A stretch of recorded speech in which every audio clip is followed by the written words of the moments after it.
Từ ngày 12 tháng 7 đến ngày 16 tháng 8 2013, chương trình đạp xe xuyên miền Tây lần 2 mang tên Ươm mầm ước mơ do Tổ chức Hoạt động Xã hội Tương lai xanh phối hợp cùng Công ty Văn hóa Sáng tạo Trí Việt tổ chức dưới sự bảo trợ pháp lý của Hội Bảo trợ Người tàn tật và Trẻ em mồ côi Việt Nam và sự tài trợ của công ty Intel Việt Nam.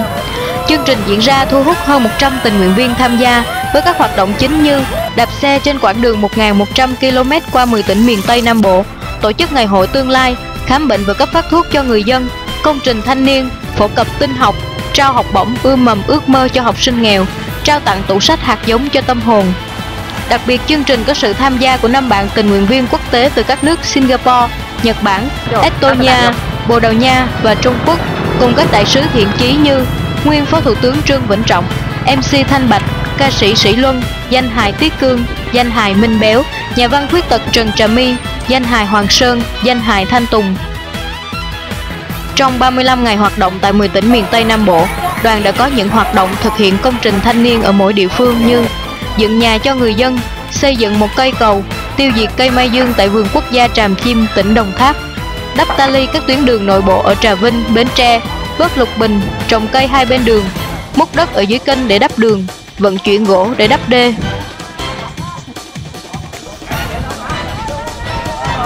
Mặc dù công việc khá vất vả và lạ lẫm, nhưng các bạn tình nguyện viên vẫn giữ khí thế hăng say làm việc hết mình ở mỗi địa phương.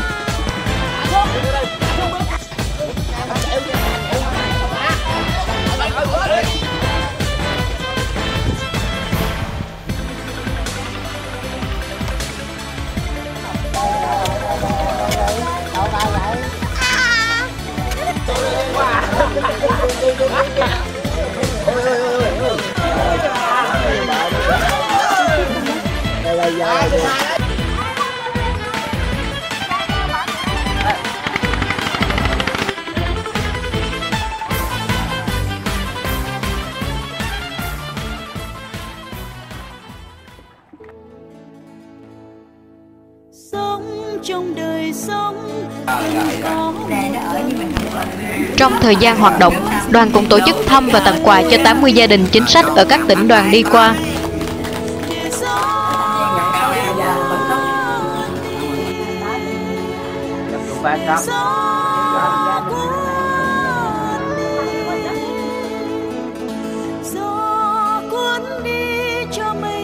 Chữa bệnh trực tiếp không cần thuốc.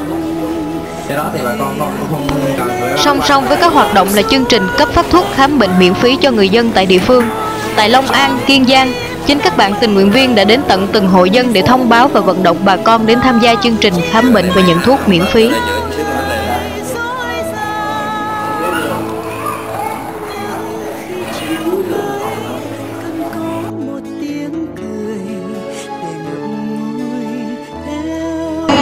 Xin trân trọng kính mời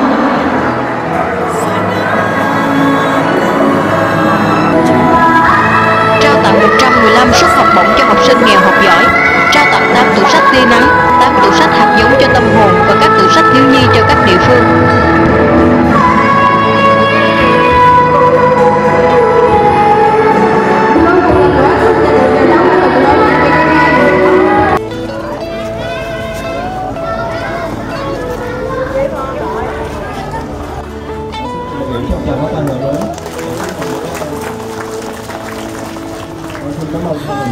Nghiêng đời xuống nhìn suốt một mối tình, chỉ lặng nhìn không nói năng.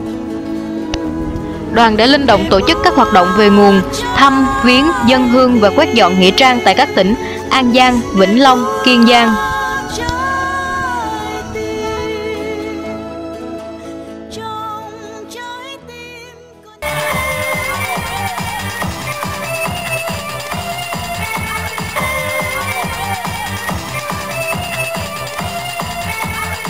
Đoàn đã tổ chức tổng cộng 9 đêm nhạc giao lưu với địa phương, đồng thời bán áo gây quỹ cho các hoạt động của chương trình. Những tiết mục cây nhà lá vườn luôn được các bạn chăm chút và tận dụng đến từng chi tiết để có được một chương trình đặc sắc. Đặc biệt, các chương trình văn nghệ còn có sự đóng góp không nhỏ của cô bạn tài năng và nhiệt tình Satsuki đến từ Nhật Bản.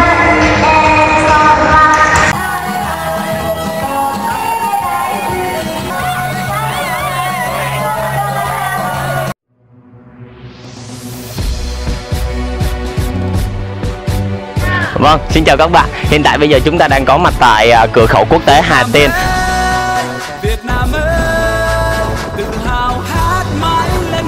Tổ chức những chương trình du học sử góp phần bổ sung kiến thức văn hóa, lịch sử, tôn giáo, ẩm thực về những vùng đất địa danh đi qua cho các bạn tình nguyện viên trong suốt cả chuyến hành trình. Tham quan Thạch Động, tham quan khu du lịch Mũi Nai, đến cửa khẩu quốc tế Hà Tiên, vào rừng tràm ở khu du lịch sinh thái làng nổi Tân Lập, Long An, đi tham quan vườn quốc gia Tràm Chim, di tích căn cứ tỉnh ủy Cần Thơ, khu du lịch núi Két tại Thất Sơn, An Giang, khu di tích nhà mồ Ba Chúc, chùa Hộ Quốc ở Phú Quốc.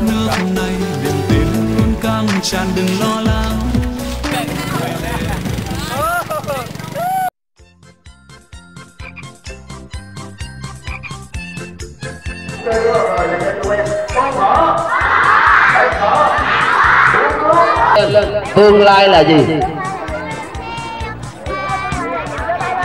Tương lai là gì?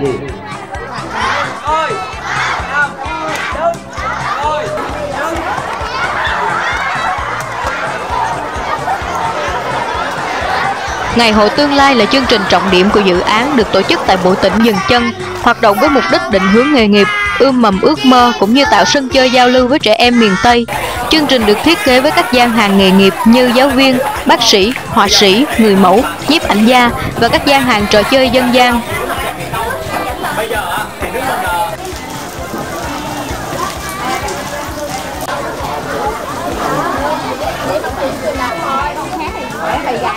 Mỗi người sáng tạo đi.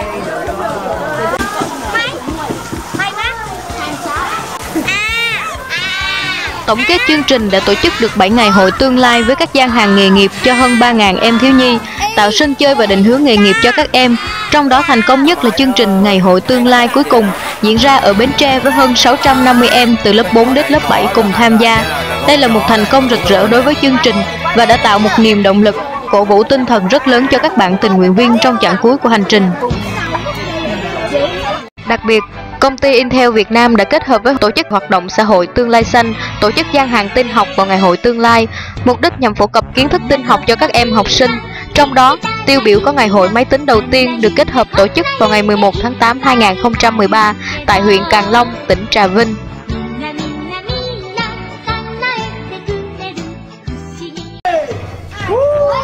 Ngoài ra, đoàn phối hợp với công ty Việt Kingfisher Ecotour, tập đoàn Intel tổ chức chương trình Happy Portrait, chụp ảnh chân dung, in và tặng cho các em nhỏ.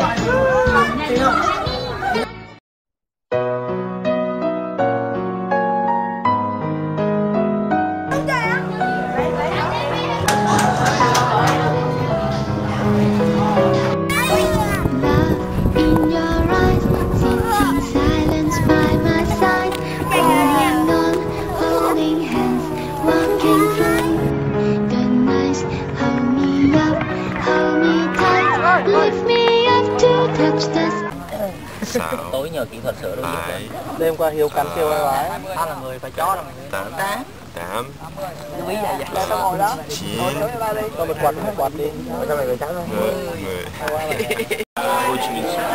Yeah, after Ho Chi Minh City, when we go back and we're going through like Latvia, Lithuania, Poland.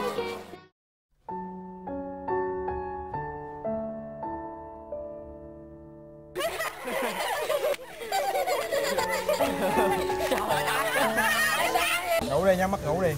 35 ngày hành trình đối với các tình nguyện viên là một kỷ niệm khó phai đối với một thời tuổi trẻ. Các bạn trẻ đã ăn chung, ngủ chung, cùng sinh hoạt và làm việc cùng nhau, có với nhau không ít những kỷ niệm, cả những tiếng cười lẫn những giọt nước mắt. Những chiến sĩ tình nguyện đã cùng nhau vượt qua tất cả, vượt qua những chặng đường dài, những con dốc cao vút, những buổi đạp xe mồ hôi nhễ nhại, những thời điểm sống còn ở một vùng quê nghèo khó, có điều kiện sinh hoạt thiếu thốn, cùng làm công trình thanh niên, cùng dẫn dắt các em nhỏ nuôi dưỡng giấc mơ đi tới tương lai.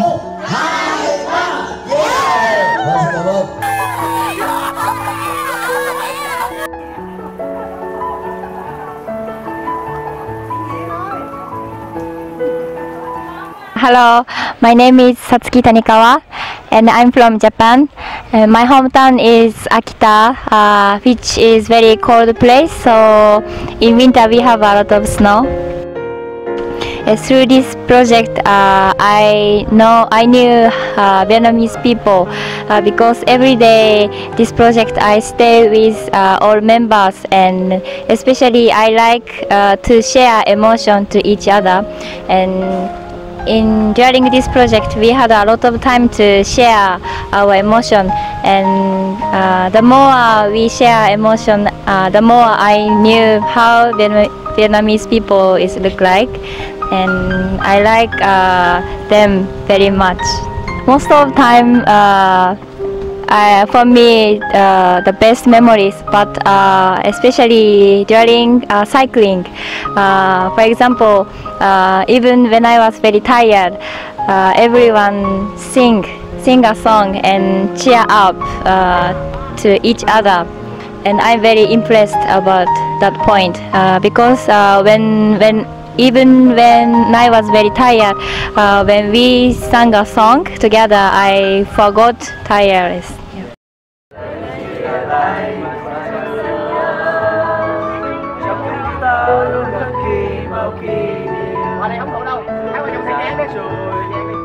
Xa cách và xin nhớ nhau từ đây, bước trên đường bạn người ơi xin nhớ, nơi xa ấy chân em không gặp nhau, ta xin nhớ mãi mãi không đời.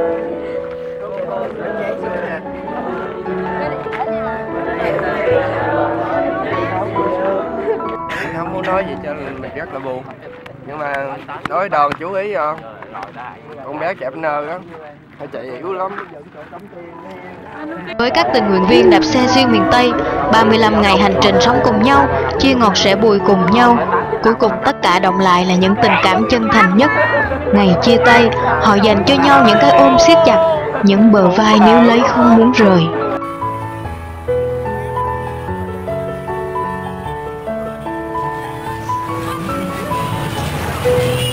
Dù phải xa nhau, nhưng các thành viên tình nguyện của Tương Lai Xanh trong hành trình đạp xe xuyên miền Tây 2013 vẫn chung nhau một trái tim nóng, một cái đầu lạnh, một ý chí thép. Trong tim vẫn luôn rộn ràng một sức trẻ, vì họ chính là thành viên của một gia đình lớn, gia đình Tương Lai Xanh.